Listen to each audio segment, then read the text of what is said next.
নমস্কার বন্ধুরা, আজ আমি আপনাদেরকে লেবু গাছের গুটি না ঝরে যাওয়ার জন্য দুটি টিপস দেব। অবশ্যই এটা একটি ছোট ভিডিওটা শেষ পর্যন্ত দেখবেন। এখানে আমি কোনো রকম ওষুধের কথা আপনাদেরকে বলবো না। নমস্কার বন্ধুরা, আমি নবীন, আপনারা দেখছেন সেভ গার্ডেন। ফার্স্টেই বলে রাখি যে সকল ছোট ছোট লেবুর গুটিগুলি আছে কিংবা হলুদ টাইপের হয়ে গেছে দেখতে পাচ্ছেন, সেগুলোকে হাত দিয়ে ফেলে দেওয়ার চেষ্টা করবেন। কেন বলছি যে ছোট ছোট যে সকল গুটিগুলি আছে ফেলে দেওয়ার জন্য?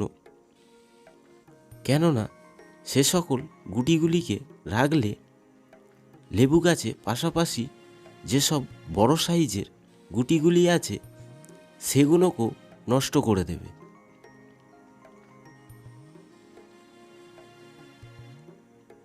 তাই বলবো যে আপনারা যে সকল হলুদ হয়ে গেছে গুটিগুলি কিংবা খুবই ছোট সাইজের গুটি যেগুলো আর দেখবে যে বড় হচ্ছে না, সেইগুলোকে হাত দিয়ে ফেলে দেওয়ার চেষ্টা করবেন, ঝরিয়ে দেবেন। কেননা এই সকল গুটিগুলি থাকলে যে সকল বড় বড় গুটিগুলি আছে সেগুলো আর খাবার পাবে না। খাবার না পেলে যে সকল বড় গুটিগুলি আছে সেগুলো ঝরে যাওয়ার সমস্যা থাকতে পারে।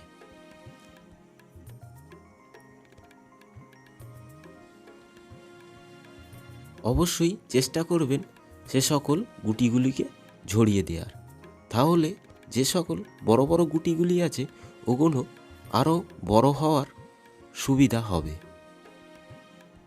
দ্বিতীয় নম্বর স্টেপটা হলো যে গাছের গোড়া যতক্ষণ না শুকনো হচ্ছে জল দেওয়া চলবে না, নয়তো জল বেশি হয়ে গেলে গুটি ঝরে যাওয়ার সম্ভাবনা থাকতে পারে। সবসময় টবের মাটি একটু শুকনো শুকনো ভাব রাখবেন। যেহেতু এখন গরমকাল, আর একটা জিনিস করবেন, আমি এটা প্রত্যেকটাই লেবু গাছের ক্ষেত্রে বলে থাকি, সন্ধেবেলা জলের স্প্রে একবার করে দেবেন। তাতে কি হবে, গুটিগুলো শক্ত হতে সুবিধা হবে। এই ছোট ভিডিওটা দেখার জন্য অবশ্যই আপনাদেরকে ধন্যবাদ। ভিডিওটা যদি ভালো লেগে থাকে অবশ্যই একটি লাইক করে দেবেন, চ্যানেলটিকে সাবস্ক্রাইব করতে ভুলবেন না।